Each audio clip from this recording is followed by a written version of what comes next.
Cancer होने का सबसे बड़ा कारण है हमारा टाइम का गलत मैनेजमेंट। हम जो लेट नाइट सो रहे हैं उससे बॉडी की रिपेयरिंग वीक हो रही है। जितने भी लोगों की रात को 1 से 3 के बीच में नींद खुलती है, समझो आपका लीवर इशारा कर रहा है कि मैं खराब हो रहा हूं, भविष्य में आपको कैंसर हो सकता है।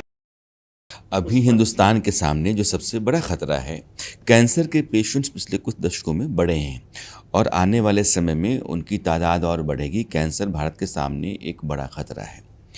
कैंसर ना हो और कैंसर है भी तो कैसे उससे लड़ सकते हैं, आयुर्वेदिक उपाय क्या है? कैंसर होने का सबसे बड़ा कारण है हमारा टाइम का गलत मैनेजमेंट। हम जो लेट नाइट सो रहे हैं उससे बॉडी की रिपेयरिंग वीक हो रही है। हम जब सोते हैं ना, रात को हमारी बॉडी की मरम्मत होती है अंदर से टूट फूट की।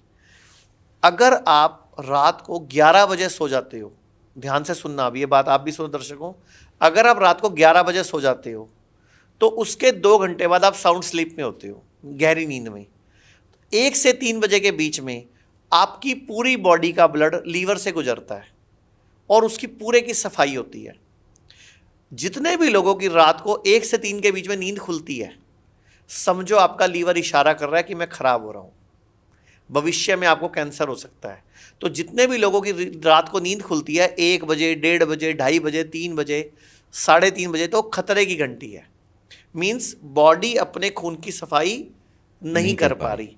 तो खून की सफाई होने के लिए रात को एटलीस्ट 10:30, 11 बजे तक सो जाना चाहिए और सोने से 1 घंटा पहले फ़ोन छोड़ देना चाहिए, क्योंकि जो ब्लू लाइट है ना, वो हमें कई देर तक ब्रेन में उसका असर रहता है। और अगर आपको साउंड स्लीप नहीं आई तो लीवर में से सारा ब्लड नहीं गुजरेगा। लीवर में से ब्लड गुजरता ही क्यों है? सफाई के लिए, टॉक्सिन के लिए। आयुर्वेद का एक सूत्र है, सर्वेषाणाम रोगाणाम निदानम कुपिता मला, कि कोई भी रोग, सर्व रोग, कुपित मल को निकाल दो, स्वयं ठीक हो जाते हैं। तो सारी बीमारियों का मूल कारण कुपित मल है, बॉडी में जमा हुआ टॉक्सिन्स है। तो लीवर एकमात्र ऐसा अंग है पूरी बॉडी का जो ब्लड को रात को साफ करता है। लेकिन आप रात को कभी 1 बजे सोते हो, कभी 12:30 सोते हो, कभी 2 बजे सोते हो, कभी नाइट ड्यूटी है, कभी आप फ़ोन देख रहे हो, रात को कोई सीरीज़ देख रहे हो नेटफ्लिक्स पे या किसी OTT पे।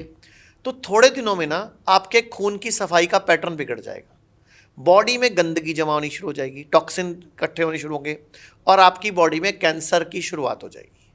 तो अब वो ब्रेस्ट में गांठ इकट्ठी होगी तो ब्रेस्ट कैंसर हो गया, अगर गले में होगी तो गले का कैंसर हो गया, मुंह में होगी तो मुंह का कैंसर, मलाशय में हो गया तो रेक्टम कैंसर, सर्विक्स में हो गया तो सर्विक्स कैंसर, ब्लड में हो गया ब्लड कैंसर। तो कैंसर बेसिकली कुछ और नहीं है, आपकी बॉडी में ही जमा हुए टॉक्सिन का एक्युमुलेशन है।